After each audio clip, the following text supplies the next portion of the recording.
Nicoleles, afirmando que o boom da inteligência artificial representa o maior delírio coletivo da história da humanidade, percebi que o diagnóstico dele convergia diretamente com o que venho testemunhando no consultório.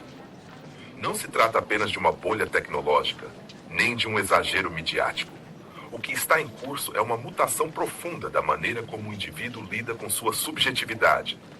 Se, como psicólogo, devo zelar pela autonomia psíquica do sujeito, sem prescrever caminhos, sem prometer cura, sem promover dependências, também preciso reconhecer quando o cenário social e tecnológico mina essa autonomia por dentro.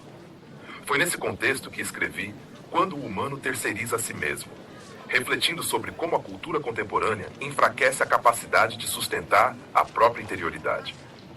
Aquele texto, que nasceu da minha observação clínica, mostrou que a terceirização subjetiva não é exceção, mas regra. A pessoa recorre a sistemas externos para nomear emoções, buscar justificações, orientar escolhas e até interpretar conflitos pessoais. A tecnologia não é por si só o problema. O problema é o modo como o sujeito se relaciona com ela. Ao abrir mão da experiência direta, ele transforma o corpo e a mente em campos de delegação. O corpo, aliás, aparece como ponto de ruptura nesse processo. Em Materialidade Humana e Aceleração, discuti como a temporalidade acelerada imposta pela cultura digital viola o ritmo biológico que sustenta a vida psíquica. Um sujeito pressionado a atualizar-se continuamente, a performar sem pausa, a adaptar-se sem limite, perde a possibilidade de elaborar suas próprias transições. Byung-Chul Han descreve esse fenômeno como exaustão decorrente do excesso de positividade. A vida se converte em um ciclo contínuo de estímulos e o corpo protesta com sintomas que são rapidamente medicalizados ou delegados a sistemas de automonitoramento. Assim, aquilo que deveria ser escutado torna-se dado, aquilo que deveria ser vivido torna-se métrica. Quando Nicoleles insiste que nenhuma inteligência artificial pode substituir a experiência incorporada que estrutura o pensamento humano, ele não apenas dialoga com neurociência, ele toca em um ponto fundamental da psicologia clínica. Freud já afirmava que o eu é antes de tudo corporal. Green, ao falar da função de ligação do simbólico, destacou que não há pensamento sem afeto, e as abordagens fenomenológicas reiteram que o mundo se revela a partir da presença encarnada. No entanto, o contexto atual promove a dissociação entre experiência e interpretação. As pessoas vivem no corpo, mas desejam pensar como máquinas, e ao tentar fazê-lo, entram em conflito com sua própria condição humana. Como profissional da saúde mental, não posso ignorar que essa cisão impacta diretamente o setting terapêutico. Há um deslocamento evidente da demanda clínica. Em vez de buscar compreender o próprio sofrimento, muitos chegam esperando que eu traduza para eles o que sentem, como se a subjetividade fosse uma legenda a ser produzida externamente.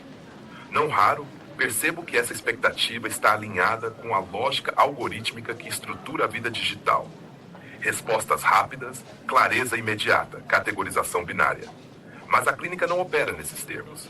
A escuta exige tempo, hesitação, ambiguidade, silêncio. E é justamente esse silêncio que parece insuportável para uma subjetividade moldada pela aceleração. O ponto mais inquietante, porém, não está apenas nos pacientes. Como mencionei no texto sobre terceirização, percebo colegas de profissão recorrer à inteligência artificial para auxiliar na escrita de relatórios, na organização de casos e até na formulação de hipóteses clínicas.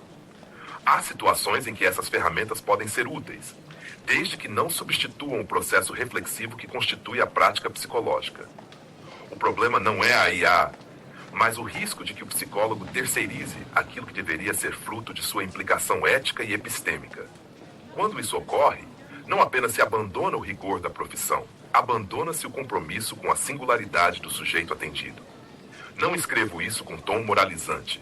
Escrevo porque testemunho diariamente os efeitos desse deslocamento. O psicólogo que delega seu pensamento perde a capacidade de sustentar o campo transferencial. E sem sustento, não há clínica. O paciente, por sua vez, perde a referência de uma alteridade encarnada. Alguém que possa testemunhar sua dor sem reduzi-la a dados ou categorias pré-formatadas. A relação terapêutica não é um algoritmo. É um encontro entre dois corpos, duas histórias, duas linguagens que se constroem no entrelaçamento simbólico. Substituir isso por respostas automatizadas é reduzir a complexidade humana a protocolos. A aceleração cultural também compromete a capacidade de estar presente. Percebo que muitos sujeitos chegam à terapia já capturados por uma sensação de insuficiência permanente. O tempo nunca basta, a vida nunca rende, o corpo nunca acompanha. O relógio biológico se vê colonizado por métricas que avaliam sono, humor, produtividade, passos, respiração. Como discutido em materialidade humana e aceleração, a pessoa passa a confiar mais nos gráficos do que na própria percepção. É o que Nicoleles chama de fetichização dos dados. Não se busca compreender a experiência, mas quantificá-la. Essa quantificação oferece segurança momentânea, mas enfraquece a capacidade de interpretar simbolicamente o próprio viver. A crítica de Nicoleles à IA como delírio coletivo se articula, então, com a crítica psicanalítica ao funcionamento mental contemporâneo. O delírio não está na máquina, que opera conforme sua programação, mas na expectativa humana de encontrar nela uma saída para o mal-estar. Freud, em O Mal-Estar na Civilização, já apontava que a busca por soluções externas para conflitos internos só intensifica a angústia. Bauman, ao analisar a modernidade líquida, ampliou essa observação identificando a precarização das relações humanas. A inteligência artificial inserida nesse contexto torna-se mais um espelho da fragilidade do sujeito. A pergunta que precisa ser feita não é o que a IA pode fazer, mas por que esperamos que ela faça aquilo que deveríamos sustentar como humanos? O risco não é sermos substituídos, mas abdicarmos sem perceber. Quando terceirizamos a reflexão, enfraquecemos o pensamento. Quando terceirizamos o sentir, empobrecemos o afeto. Quando terceirizamos a responsabilidade, dissolvemos a autonomia. E quando terceirizamos a escuta, matamos a clínica. Esta não é uma reivindicação nostálgica pela pureza perdida. É um convite à lucidez.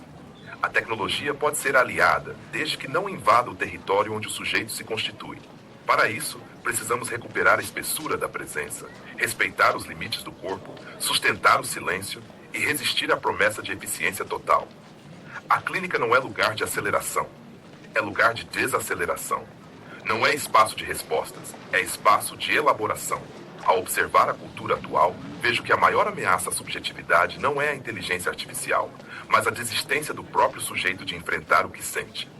E, ao acompanhar colegas na tentativa de acelerar processos que, por sua natureza, exigem tempo, é que possamos trair aquilo que fundamenta nossa profissão. A confiança de que a escuta, mesmo imperfeita, tem potência transformadora. Quando até o psicólogo terceiriza o próprio eu, o que resta é apenas ruído. E o sofrimento humano não se dissolve em ruído. Acredito que nosso compromisso ético exige nomear o risco, sustentar o limite e proteger a singularidade do sujeito. Não para preservar tradições, mas para preservar aquilo que nos torna humanos. A vulnerabilidade, a densidade do encontro, a incerteza, a capacidade de pensar sobre o que nos atravessa. A inteligência artificial pode ampliar horizontes, mas não pode ocupar o lugar da experiência encarnada. Se cedermos esse espaço, deixaremos de exercer não apenas nossa profissão, mas nossa humanidade. Referências Bauman, Zygmunt. O mal-estar da pós